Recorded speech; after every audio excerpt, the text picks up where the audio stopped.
దేశవాళిని ఇనుపకేలతో జనాభా అంటగొట్టడం గురించి దేశక్రీస్తు మిమ్మల్ని ఆదరించి మీకు సూచన చేస్తున్నాము. మీ తిరుసేవ చేత ఈ లోకమును రక్షించుకునే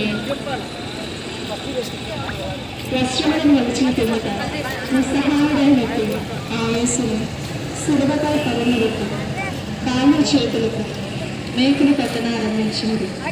తగలలకు కాళ్ళు చేతులు కట్టుకున్నారు.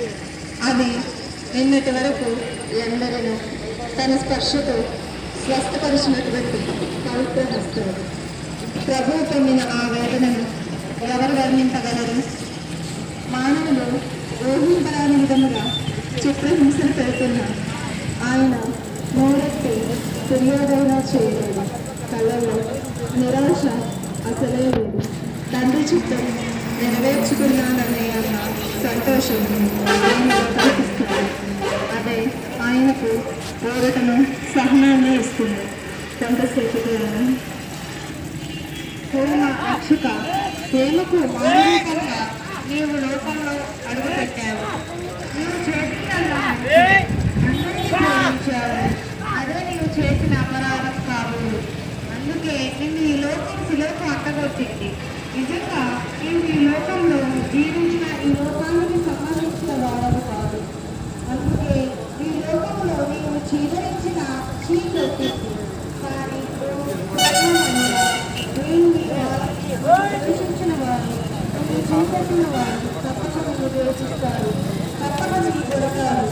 అయినా నీవు చూసిన ప్రేమకు కృతజ్ఞతగా నీ మరో శిలువకు అంటగొట్టబడ్డకు మరియు నీకే జీవించటకు నేను సిద్ధంగా ఉన్నాను. నాకు ధైర్యాన్ని శక్తిని దయచేయండి.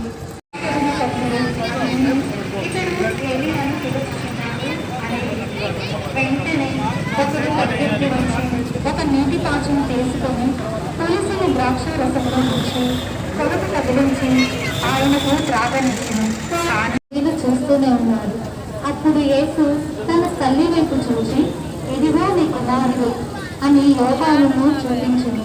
మరియు ఇదిగో నీ తల్లి అని యోహానులకు తన తల్లిని చూపించింది.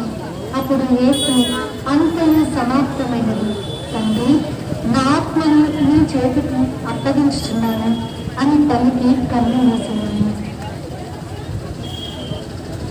వెంటనే సూర్యుడు అస్తమించినది. భూమంతా అంధకారమైనది.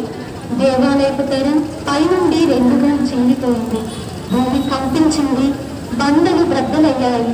సమాధులు తెరవబడ్డాయి. మరణించిన పరిశుద్ధులతో అనేక మంది దేహాలు లేపబడిన అచ్చట ఉన్న శతాధిపతి ఇవన్నీ చూచి దేవుడు స్తుతిస్తూ ఈయన నిజంగా దేవుని కుమారుడే అని చాటి చెప్పాడు. చుట్టూ ఉన్న జనులు విస్మయంతో వెళ్ళిపోయారు. కొంతసేపు ధ్యానము. ఓ కరుణామయ, ఆ క్రూరులు నిన్నెంతగానో హింసించారు, చిత్రవద చేశారు.